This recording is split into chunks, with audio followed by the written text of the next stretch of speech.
Bonjour Arnaud Danjean. Bonjour. Vous êtes député européen spécialisé notamment en défense. Je vous remercie déjà d'accepter de participer à Européenne et alors. Et j'ai envie de vous poser cette question, je suis européenne, et alors, qu'est-ce que cela change à ma vie, à mon quotidien d'après vous ? Alors sur le plan de la sécurité et de la défense, le fait d'être européen, c'est d'abord la chance d'avoir vécu dans un continent qui est resté en paix pendant 3 générations, ce qui est assez inédit dans l'histoire européenne.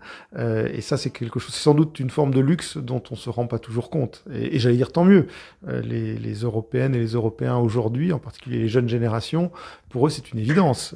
Ça l'était moins pour nos grands-parents. Cette évidence se fracasse aujourd'hui sur le fait que la guerre revient sur notre continent. Aujourd'hui, la guerre en Ukraine est un événement colossal, d'une grande dimension, d'une grande intensité, avec des pertes humaines invraisemblables. Et donc là, tout le monde se retrouve touché, plus des conséquences économiques et autres.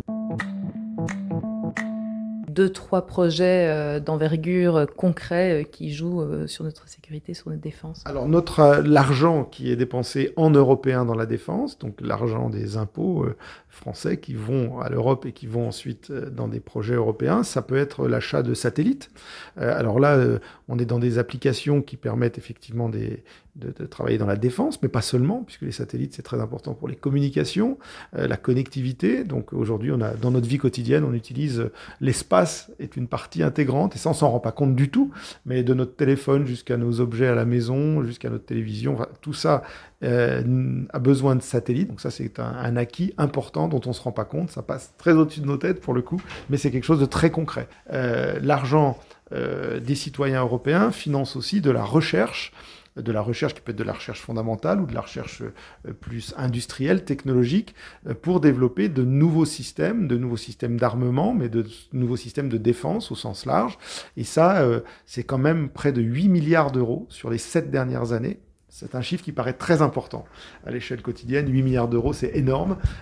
En matière de défense, il faut savoir que c'est pas grand-chose. C'est terrible de dire ça, mais vous savez, juste pour un ordre de grandeur, le budget militaire de la France, c'est 50 milliards d'euros par an. Celui des États-Unis ?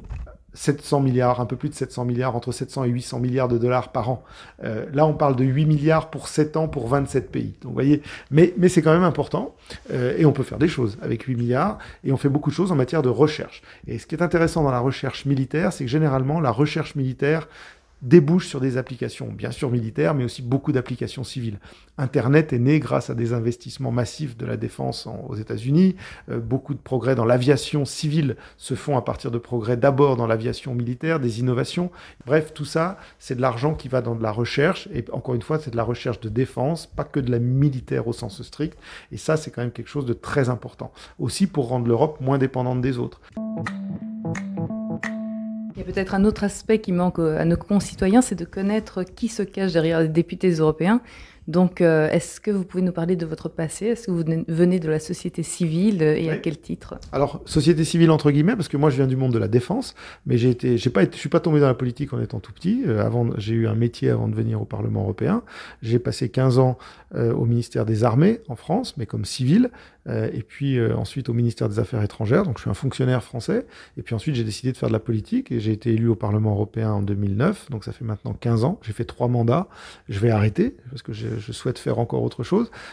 Mon profil n'est pas atypique au Parlement européen, il est peut-être un peu plus en politique française, mais au Parlement européen, une des satisfactions, c'est de voir que beaucoup de mes collègues élus sont des gens qui ont eu une vie professionnelle avant. À ceux qui hésitent à aller voter aux prochaines élections européennes, qu'est-ce que vous leur dites ? D'abord, toujours commencer par les fondamentaux. Voter est un droit que nos peuples ont acquis de haute lutte et dans beaucoup de pays, y compris européens, pensez aujourd'hui par exemple à la Biélorussie, on aimerait bien pouvoir exercer ce droit de vote librement. Donc, première chose, c'est un devoir civique. Peut-être plus directement par rapport à ces élections européennes, je pense que l'Europe, elle est présente dans notre vie quotidienne sans qu'on s'en rende compte. Elle est présente, j'allais dire, pour le meilleur et pour le pire. Je souhaiterais que ça soit que pour le meilleur, mais il y a aussi, évidemment, des choses qui marchent pas forcément bien en Europe. On a le droit de critiquer l'Europe. Il faut critiquer l'Europe. On peut vouloir changer l'Europe. On peut le faire à travers un bulletin de vote. Je pense qu'il faut juste pas jeter l'Europe. Voilà. Je vous remercie Arnaud Danjean. Merci à vous. Merci beaucoup.